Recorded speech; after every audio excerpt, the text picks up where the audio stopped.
So texturizing. So for this haircut, what I'm going to do, I'm going to start from the back and work my way forward. Because the hair is going in this direction, I'm visualizing a column through this part here, a column through this part here, and a column through this part here. Come through, up, brush the hair out, and then work your way all the way to the front. So the reason why I'm pulling it and pinching it like I am is so I don't cover the same area again. People try to grab hair from this way and then they ended up over texturizing or under texturizing.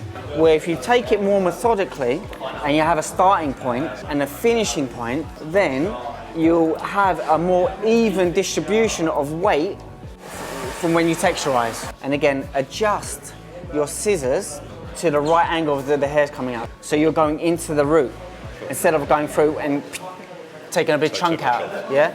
So you'll stand pretty much in this area here and you'll come through here, you'll pinch it. The fingers have to follow the comb until you stop. Stop, pinch. Okay. That's the technique.